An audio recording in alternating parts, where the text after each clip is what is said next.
ಮಲಗಿ ಕೊಟ್ಟಾಗ ನೀವು ಅದನ್ನ ನೋಡಿ ಹತ್ರದಲ್ಲಿ ಯಾರನ್ನ ಉರ್ಗರಕ್ಷಕರಿಗೆ ಇದ್ರೆ ಕರೆ ಮಾಡಿ, ಇಲ್ಲಾಂದ್ರೆ ಹತ್ತಿರದ ಒಂದು ಅರಣ್ಯ ಇಲಾಖೆಗೆ ನೀವು ಮಾಹಿತಿ ಕೊಡಿ, ಇಲ್ಲಾಂದ್ರೆ ಒಂದು ಆರಕ್ಷಕ ಠಾಣೆಗೆ ಒಂದು ಮಾಹಿತಿ ಕೊಟ್ರೆ ಅವ್ರು ಯಾರಾದ್ರೂ ಹತ್ತಿರದಲ್ಲಿ ಯಾರು ಸ್ನೇಕ್ ರೆಸ್ಕ್ಯೂರ್ ಇರ್ತಾರೋ ಅವ್ರಿಗೆ ಕರೆ ಮಾಡಿ ಇಡ್ಸೋಂತ ಕೆಲಸ ಮಾಡ್ತಾರೆ. ಅವಾಗೇನು ತೊಂದರೆ ಕೊಡ್ಬೇಡಿ, ದೂರದಲ್ಲಿ ನಿಂತ್ಕೊಂಡು ಈ ಒಂದು ನಾವೀಗ ಹೇಳಿದ್ರು ಫಾರೆಸ್ಟ್ ಡಿಪಾರ್ಟ್ಮೆಂಟ್ ಆಗಿರೋದು, ಪೊಲೀಸ್ ಸ್ಟೇಷನ್ ಆಗಿರೋದು, ಇಲ್ಲ ನಿಯರೆಸ್ಟ್ ಯಾರಾದ್ರೂ ಹಾವಿನ ಸಂರಕ್ಷಕರಿಗೆ ಕರೆ ಮಾಡಿದ್ರೆ ಅವ್ರು ಬಂದು ಸುರಕ್ಷಿತವಾಗಿ ಹಿಡಿತಾರೆ. ನೀವೇನು ತೊಂದರೆ ಮಾಡ್ಬೇಡಿ.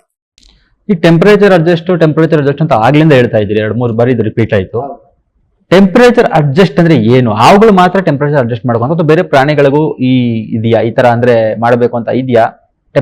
ಟೆಂಪರೇಚರ್ ಅಡ್ಜಸ್ಟ್ ಅಂದ್ರೆ ಏನು ಸರ್? ಟೆಂಪರೇಚರ್ ಅಡ್ಜಸ್ಟ್ ಅಂದ್ರೆ ಇವಾಗ ನೋಡಿ, ಇವಾಗ ನಮ್ಗೆ ಬೇಸಿಗೆ ಅಂದ್ರೆ ನಾವು ತಣ್ಣಗಿರೋ ಜಾಗಕ್ಕೆ ಹೋಗ್ತೀವಿ.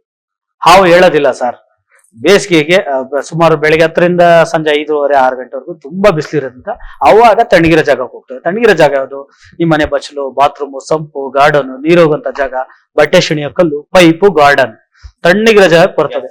ಹೌದು, ಕೋಲ್ಡ್ ಎಲ್ಲಿರುತ್ತೆ ಅಲ್ಲಿ ಹಾವು ಬರುತ್ತೆ. ಮನುಷ್ಯನಿಂದ ನಮ್ಮ ಭೂಮಿ ಮೇಲೆ ಎಷ್ಟು ಜೀವರಾಶಿಗಳಿದೆ, ಎಲ್ಲದಕ್ಕೂ ಟೆಂಪರೇಚರ್ ಅನ್ನೋದು ಅಡ್ಜಸ್ಟ್ ಆಗೇ ಆಗುತ್ತೆ. ನಾವಾದ್ರೆ AC ಹಾಕ್ತಿವಿ, ಫ್ಯಾನ್ ಹಾಕ್ತಿವಿ, ಚಳಿ ಆದ್ರೂ ಹೋಗಿ ರಗ್ಗೋದ್ಕೊಂಡ್ ಮನಿಕಂತೀವಿ. ಆ ಜೀವಿಗಳಿಗೆ ಯಾವ್ದು ಬಾಯಿ ಬಿಟ್ಟು ಹೇಳೋದಿಕ್ ಬರಲ್ಲ. ಅದಕ್ಕೆ ಅದು ಬಾಡಿಲೇ ಅಡ್ಜಸ್ಟ್ ಆಗಿ ಗೊತ್ತಾಗುತ್ತೆ ಸೆನ್ಸರ್ ಅಲ್ಲಿ. ಇವಾಗ ಬಿಸಿಲಿದ್ರೆ ತಣ್ಣಗಿರೋ ಜಾಗಕ್ಕೆ ಹೋಗ್ಬೇಕು, ಜಾಸ್ತಿ ಕೋಲ್ಡ್ ಆದ್ರೆ ನಾವು ಬೆಚ್ಚಗಿರೋ ಜಾಗಕ್ಕೆ ಹೋಗ್ಬೇಕು ಅನ್ನೋದು ಅದ್ರ ಬಾಡಿಲೇ ಆದಾಗ ಅದು ಯಾವ ರೀತಿ ಒಂದು ವಾತಾವರಣ ಇದೆ ಅದ್ರ ಮೇಲೆ ಅದು ಡಿಪೆಂಡ್ ಆಗ್ತದೆ. ಪ್ರತಿಯೊಂದು ಜೀವರಾಶಿಗಳಿಗೂ ಈ ಒಂದು ಟೆಂಪರೇಚರ್, ಹವಾಮಾನ, ವಾಯುಗುಣ ಏನಂತಾರೆ ಅದು ಬೇಕೇ ಬೇಕು. ಅದು ಬಾಡಿಲೇ ಗೊತ್ತಾಗುತ್ತೆ ಸರ್. ಅದಕ್ಕೆ ಹಾವು ಉಷ್ಣ ರಕ್ತನ ಶೀತ ರಕ್ತ ಪ್ರಾಣಿ? ಹಾವು ಶೀತ ರಕ್ತ ಪ್ರಾಣಿ ಸರ್, ಶೀತ ರಕ್ತ ಪ್ರಾಣಿ ಹಾವು.